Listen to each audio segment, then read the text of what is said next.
नमस्कार विद्यार्थी मित्रांनो, स्कॉलरशिप आणि बरंच काही या आपल्या यूट्यूब चॅनलमध्ये तुम्हा सर्वांचं पुन्हा एकदा मनापासून स्वागत। आज आपण इयत्ता 3री साठी बुद्धिमत्तेतील पुढचा एक महत्त्वाचा घटक पाहणार आहोत, तो म्हणजे घटना व विश्लेषण यावर आधारित प्रश्न।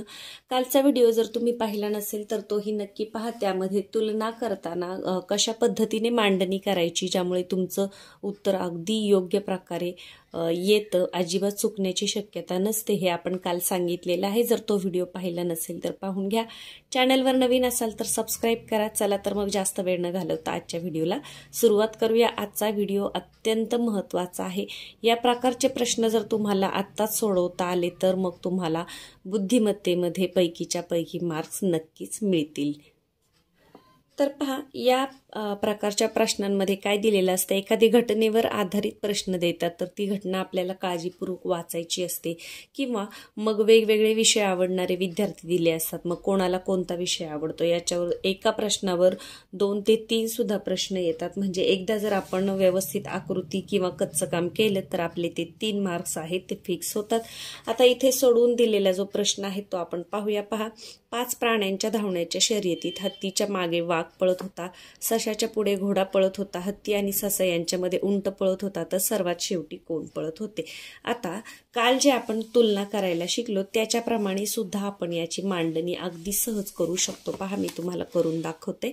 जसं आपण लहान मोठेपणाची चिन्ह वापरून केलं तर पहा, हत्तीच्या मागे वाघ पळत होता म्हणून मग हत्ती इथे लिहिणार हत्तीचा ह, आणि त्याच्या मागे कोण होता, वाघ होता, असं लिहू शकतो आपण। हत्ती पुढे आहे, सशाच्या पुढे घोडा पळत होता। आता हे लगेच करू नका, पुढे पहा, हत्ती व ससा यांच्यामध्ये उंट पळत होता। हत्ती व ससाच्या मध्ये उंट म्हणजे उंट इथे असणार, त्याच्या पुढे ससा असणार। पहा, हत्ती व सशाच्या मध्ये उंट आला, इथे उंट।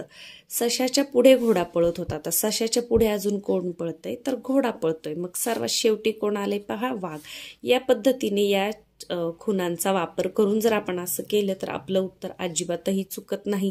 इथे तोंडी उत्तर काढायचा बऱ्याच वेळा प्रयत्न विद्यार्थी करतात, पण तसं न करता या पद्धतीने मांडणी करा म्हणजे आपलं उत्तर चुकत नाही। आणि कोणत्याही प्राण्याचा जरी आपल्याला क्रम विचारला की 3 नंबरला कोण पळत होतं, 4 नंबरला कोण पळत होतं, तरी आपल्याला ती उत्तरं देता येतात। तर आपला प्रश्न काय आहे, सर्वात शेवटी कोण पळत होते, तर आपल्याला दिसते सर्वात शेवटी कोण पळत होतं, वाघ पळत होता। आता हे वाक्य गेल्यानंतर सशाच्या पुढे घोडा पळत होता, मग आपण लगेच घोडा यांचं मांडणी करायची नाही, तर पुढचं वाक्य वाचायचं आहे, त्याच्यानुसार जी माहिती दिली आहे त्याप्रमाणे इथे क्रम लावायचा आहे। तर हा प्रश्न सोडून दिलेला आहे, त्यांनी पण फक्त स्पष्टीकरण दिले, पण आपण या पद्धतीने मांडलं तर मग आपलं उत्तर अगदी बरोबर येतं। आता पुढचे प्रश्न पाहूया। पहा, प्रिया व गुड्डीला चित्रकला आवडते, सोनू, प्रिया व बंटीला गणित आवडते, मोनू, बंटी व मीनाला विज्ञान आवडते, तसेच गुड्डी व मीनाला इंग्रजी आवडते। यावरून पुढील प्रश्न सोडवा।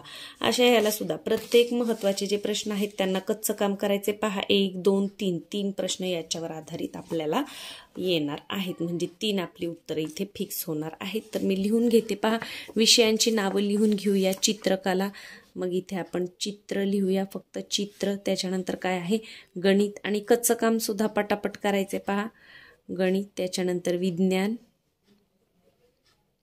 आणि इंग्रजी। आता पहा काय म्हटलंय, प्रिया व गुड्डीला चित्रकला आवडते। चित्रकलेच्या खाली लिहून घ्या प्रिया आणि गुड्डी। त्याच्यानंतर सोनू, प्रिया व बंटीला गणित आवडते। पहा, सोनू, प्रिया आणि बंटी। मोनू, बंटी व मीनाला विज्ञान आवडते। मोनू, बंटी आणि मीना। आणि इंग्रजी कोणाला आवडते, पहा, गुड्डी व मीनाला इंग्रजी आवडते। मग इथे गुड्डी करा आणि मीना करा। आता पहा, जी नावं सारखी सारखी आलेली त्याला आपण काहीतरी खूण करून घेऊया। समजा प्रिया इथं आहे, इथं आहे, तर प्रियाला मी गोल केला, इकडे आहे का, प्रिया नाहीये। गुड्डी किती ठिकाणी आहे, 1 आणि 2 ठिकाणी आहे, तर समजा आपण गुड्डीला चौकोन करूया। असं वेगवेगळं करायचं म्हणजे आपल्याला उत्तर पटकन समजतात। आता इथे पहा, मीना 2 ठिकाणी आलेली आहे मीना, तर समजा आपण मीनाला डबल रेष मारूया। बंटी 2 ठिकाणी आलेले आहे, बंटीला इथे आपण असा डॉट करूया म्हणजे आपल्याला कळतंय सोनू आणि मोनू एकच ठिकाणी आहे.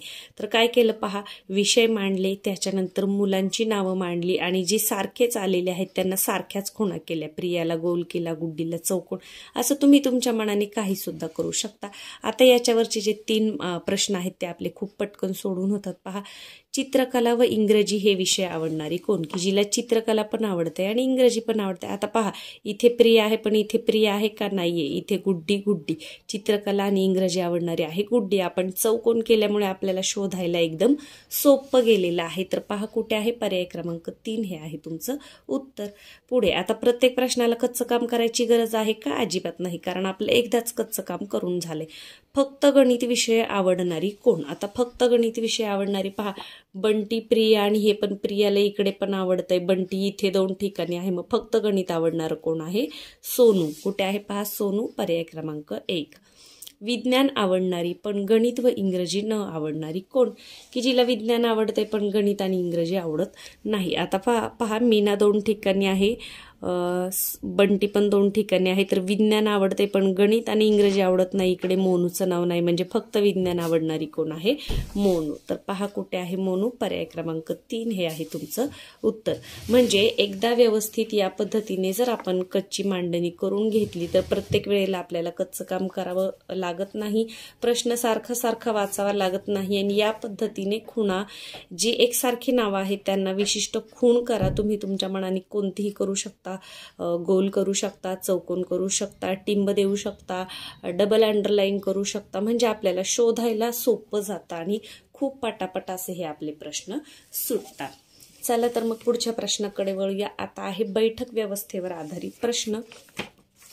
वर्तुळाकार टेबल भोवती 6 जण बसलेले आहेत. राधिकाच्या समोर सोहम बसलाय. आता पहा, वर्तुळाकार टेबल भोवती 6 जण म्हटलं की काय करायचं, पहा एक वर्तुळ मी हातानेच काढून घेतले, तुम्ही सुद्धा या पद्धतीने हाताने काढायचं. 6 जण बसलेत ना, मग पहा 1 2 समोरासमोरचं काढून घ्या, इथे 3 4 आणि इथे 5 6, म्हणजे आपल्याला समोरासमोर मांडायला येते. 4 जर दिले, 4 जण बसले तर मग 1 2 3 4 घड्याळाच्या जसं 12 6 9 3 असतं तसं मांडू शकतो आपण. 8 जण दिली तर पहा 1 2 3 4 5 6 आणि 7 8 या पद्धतीने समोरासमोर मांडून घ्यायचं आहे.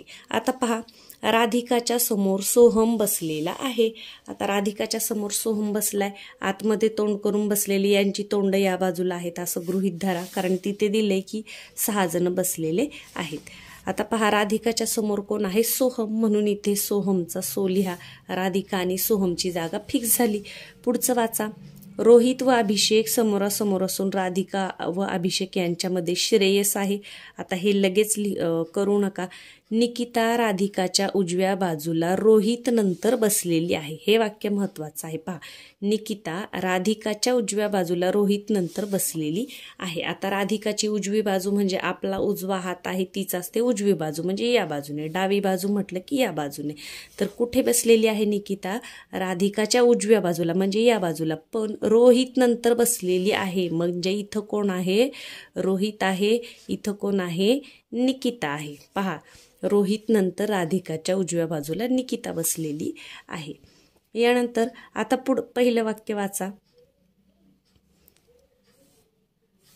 रोहित व अभिषेक समोरासमोर असून राधिका व अभिषेक यांच्यामध्ये श्रेयस आहे. रोहित व अभिषेक समोरासमोर आहेत. आता रोहितच्या समोर काय आहे, ही खूण. रोहितच्या समोर कोण आहे, अभिषेक. पहा, रोहित आणि अभिषेक समोरासमोर आहे, मग उरले कोण, श्रेयस. फक्त राधिका व अभिषेक यांच्यामध्ये श्रेयस आहे. पहा, इथे राधिका आहे, इथे अभिषेक आहे, इथे मध्ये आला श्रेयस. म्हणजे आपली ही जी बैठक व्यवस्था आहे, ही मांडणी आहे, ही अगदी बरोबर परफेक्ट आलेली आहे.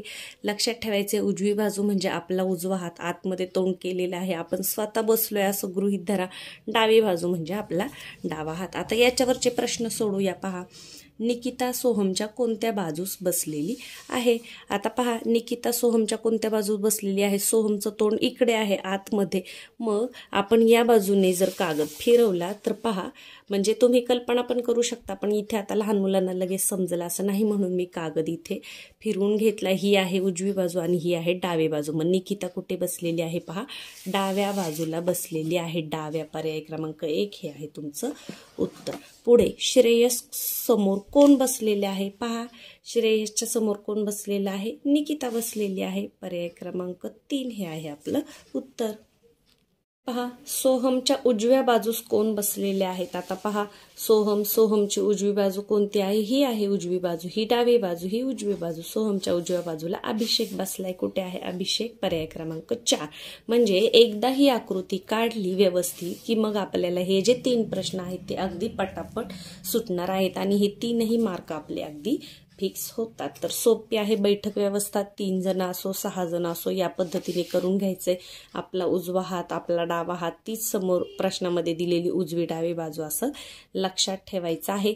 एखाद्या वाक्यावरून जर कोण कुठे बसले हे आपल्याला कळालं नाही तर त्याच्या पुढचा प्रश्न आहे, जो पुढचं वाक्य आहे ते आपण वाचायचे आणि त्याच्याप्रमाणे मांडणी करायची आहे. चला तर मग आता पुढचा प्रश्न पाहूया. विनोद सचिन राहुल क्रिकेट खेळतात, अजय सचिन विनोद फुटबॉल खेळतात, रॉबिन सचिन अजय हॉकी खेळतात. आता मगाशी जसं आपण विषयांची नावं मांडून घेतली तसं इथं काय करायचं, आपण खेळांची नावं मांडूया. पहा क्रिकेट फक्त क्री लिहूया, त्यानंतर फुटबॉल लिहूया आणि हॉकी. विनोद सचिन राहुल क्रिकेट खेळतात. पहा विनोद सचिन आणि राहुल. अजय सचिन विनोद फुटबॉल खेळतात. अजय सचिन आणि विनोद. कच्चं काम सुद्धा पटापट करायचं आहे कारण आपल्याला एका प्रश्नाला 1 मिनिटाचा वेळ आहे. रॉबिन सचिन आणि अजय हॉकी खेळतात. रॉबिन सचिन आणि अजय. आता पहा मगाशी जसं आपण खुणा केल्या होत्या तशा पाहूया. सचिन पहा 3ही ठिकाणी आहे सचिन. यानंतर विनोद कुठे आहे पहा, विनोद इथे आहे. विनोदला गोल करूया, इथे आहे, इथे आहे.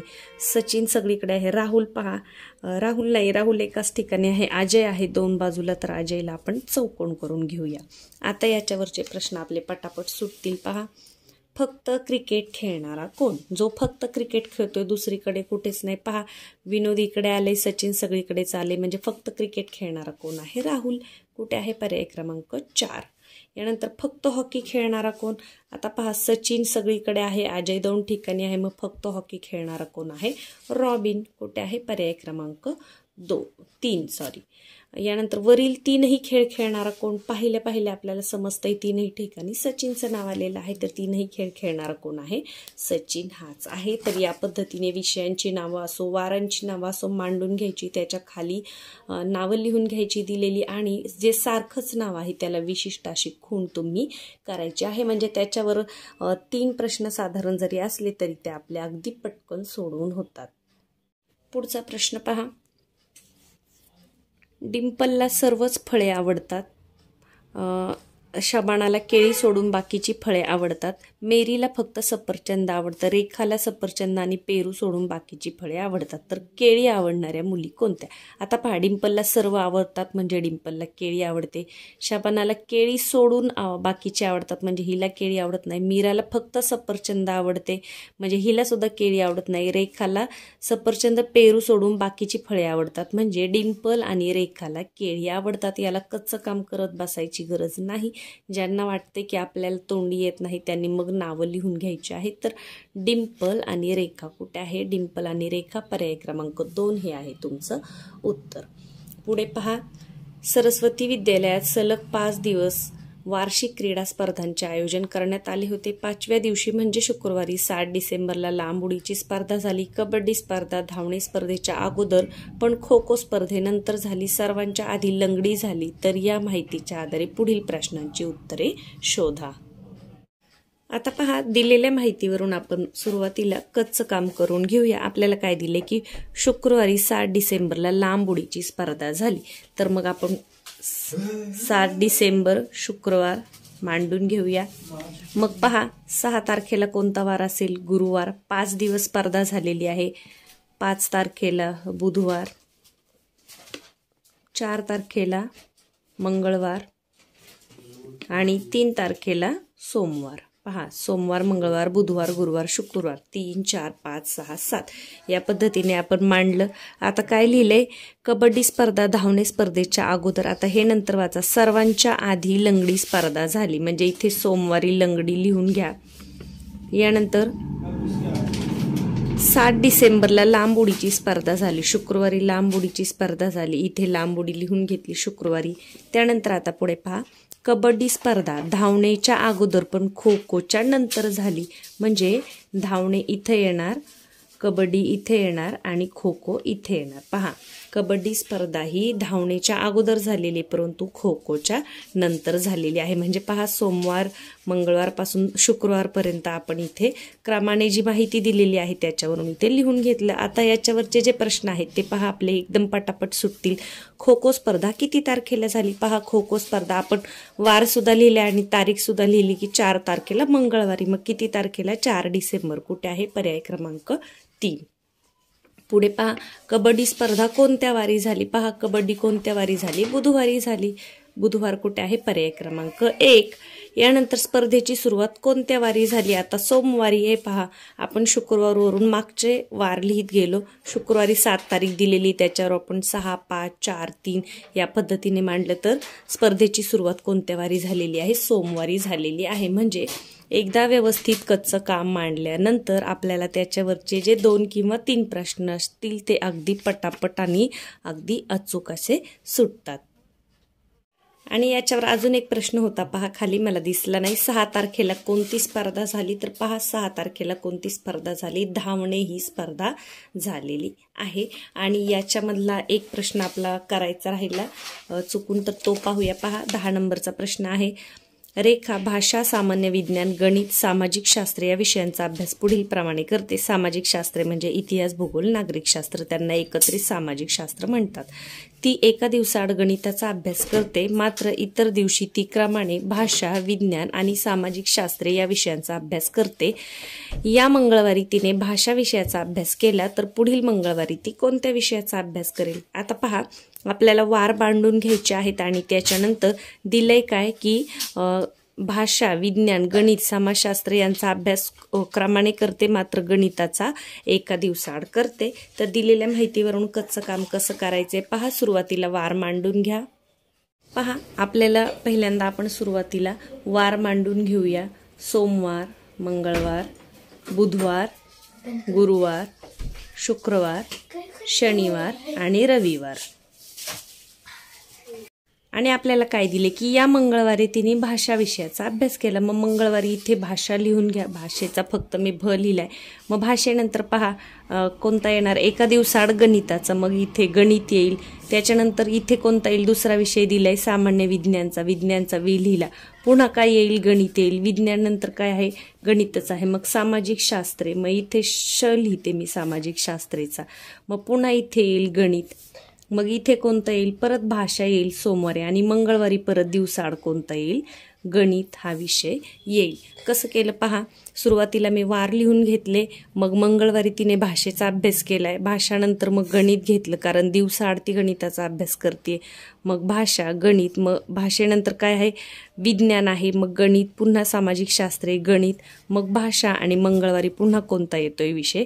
गणित या विषयाचा तिने अभ्यास केला। तर हे उदाहरण समजायला थोडंसं अवघड आहे, परंतु या पद्धतीने वार मांडून घेतले आणि एकाआड एक असं जर तुम्ही गणित मांडून घेतलं आणि बाकीचे विषय दिलेले तर अगदी व्यवस्थित अशी आपल्या याच्यावरची उत्तरं येतात। तर पहा, मंगळवारी कोणत्या विषयाचा अभ्यास करेल? तर ती गणित या विषयाचा अभ्यास करेल। या पद्धतीने या स्वाध्यायावरचे जे प्रश्न आहेत ते अत्यंत महत्त्वाचे होते आणि प्रत्येक प्रश्नाची मांडणी ही व्यवस्थित आली तर आपले त्याच्यावरचे 2 ते 3 मार्क आहेत ते आपल्याला सहज मिळून जातात। म्हणून आत्ताच या पद्धतीने मांडणी करायची विद्यार्थ्यांना सवय लागली पाहिजे। हा व्हिडिओ तुम्ही 1-2 वेळा पुन्हा पहा, म्हणजे या प्रकारची जी मांडणी आहे ती सुद्धा तुम्हाला अगदी सहज करता येईल। व्हिडिओला लाईक करायला अजिबातही विसरू नका। चॅनलवर नवीन असाल तर सबस्क्राईब करा। चला तर मग पुन्हा भेटूया पुढच्या व्हिडिओमध्ये।